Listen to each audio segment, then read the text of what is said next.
Gracias, estamos de vuelta. Le recuerdo, estamos platicando con el doctor Vicente Fernández, un experto en asuntos de seguridad del TEC de Monterrey.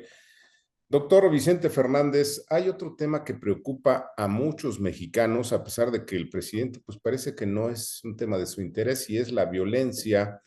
Eh, en los últimos días se superaron los números de muertes violentas que tuvieron gobiernos como el de Calderón y que tuvo el gobierno de Peña Nieto. Hoy el gobierno de López Obrador es el que tiene el mayor número de mexicanos muertos producto de la violencia. ¿Esto cómo se lo explicamos a la gente?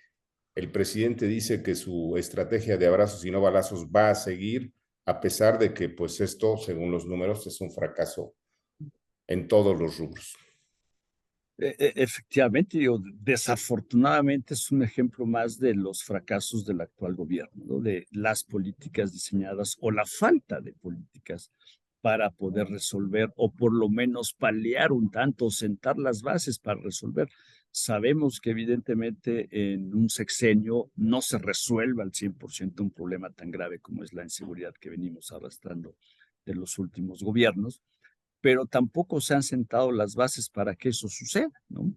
Por más que el presidente ha ido incluso en contra de sus propias propuestas en campaña previa a la elección del 18, como el tema de vamos a dar seguridad a la gente sin los militares a sus cuarteles, vamos por una gran policía preparada y todo eso, pues obviamente no ha sucedido. Sabemos que la Guardia no ha funcionado, esté donde esté, ¿no? Ya sea que esté dentro de un mando civil o como está actualmente dentro de la Sedena, pues simple y sencillamente no ha dado el resultado que uno esperaría, ni siquiera para desincentivar, ¿no? La comisión de los delitos, porque podemos ver pues, grandes patrullajes de la misma Guardia Nacional, pero no pasa nada, ¿no? E incluso como siempre ha sido cuando ha habido los grandes ataques, en fin, pues llegan mucho tiempo después, si es que llegan. Claro. Entonces, el problema es efectivamente que ni siquiera se han sentado las bases para solucionar ello. ¿Y cuál ha sido su estrategia? No hablar de eso. Uh-huh. El presidente, pues es un gran comunicador, evidentemente, todas las mañanas lo hemos comprobado, y él pone sobre la mesa los temas de los que él quiere que se hablen y que hablemos todos, ¿no? Y obviamente cuando alguien saca por ahí, oiga, presidente, pero pues los datos, los números, pues simplemente sigue echando la culpa a los anteriores, ¿no? Sin darse cuenta quizás que ya él está en el ocaso de su gobierno y que realmente ya no tiene ningún sentido echarle la culpa a los anteriores. A lo mejor los primeros meses pues sí era razonable y hasta justo decir, pues es que mira lo que me dejaron, pero ahorita a estas alturas, a más de 4 años de su gobierno, seguir culpando a los anteriores no tiene ninguna lógica, evidentemente, y su estrategia es que no se hable de eso, que no se hable.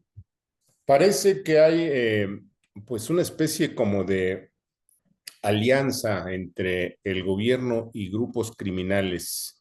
Hay indicios, hay eh, elementos políticos que así lo señalan. En su opinión, doctor Vicente Fernández, ¿hay un acuerdo, hay una alianza? ¿O por qué este dejar hacer y dejar pasar del gobierno de López Obrador respecto al papel que juegan los grupos criminales? Claro, obviamente es difícil que se puedan hacer afirmaciones tajantes porque pues, no tiene uno las pruebas, ¿no? Uh-huh. Y bueno, en mi caso, en formación como abogado, pues siempre estamos pues, sometidos a eso, ¿no? A lo que pueda probarse válidamente. Eh, Uno actúa o piensa y se hace ideas a base de presunciones y lo que vemos y lo que otros investigan y están sobre la mesa, ¿no? Evidentemente debe haber alguna explicación, ¿no? Pero incluso ahí yo diría no es solo de este gobierno, ¿no? Es un tema recurrente del pasado también, desde luego, donde no puede explicarse esta gran industria de la delincuencia organizada, donde abarca 20, 30 delitos de la delincuencia organizada, no puede explicarse sin toda una gran red de Claro. complicidades, obviamente, de gobiernos municipales, estatales, federales, de todas las instancias. el sistema financiero, porque es donde se lava toda la gran cantidad de recursos, en fin. Entonces, por eso es delincuencia organizada, porque están efectivamente muy bien organizados, como una gran empresa transnacional, ¿no? Entonces, ante eso, ¿qué hacen los estados, ¿no? O sea, ¿qué diseños pueden hacer para contrarrestar? Acabar con eso, evidentemente, es imposible, pero sí por lo menos ver quién tiene el control, si el control lo tienen las grandes grupos de delincuencia organizada o el control lo tiene el Estado, ¿no? Y evidentemente ahorita por lo menos no se aprecia que el control esté del lado del gobierno, sino del otro lado. Claro.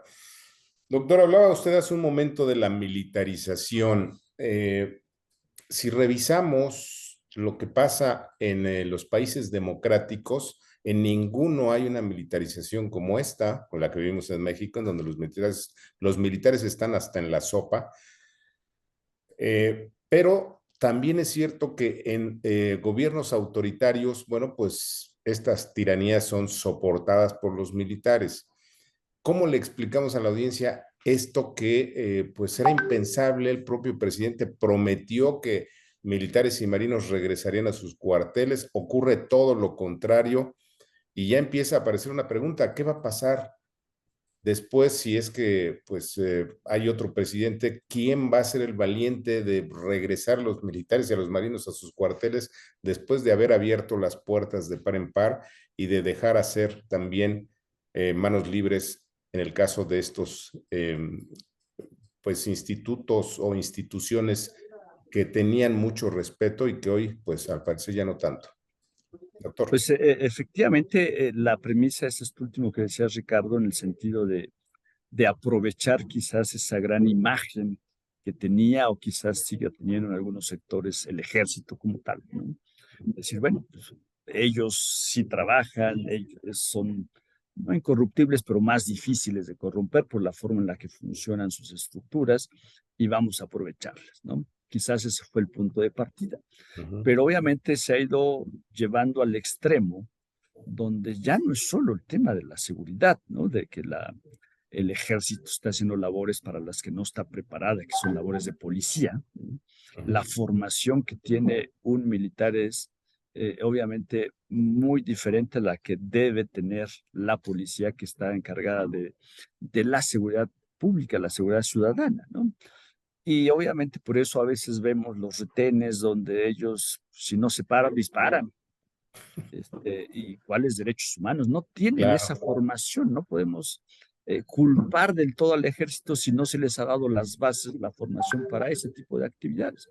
Pero ya está algo más rebasado que el tema de la seguridad, ¿no? Como decía, pues es el gran constructor, Claro. ¿no? Controla el tema de las aduanas, ¿no? Por ejemplo, ¿no?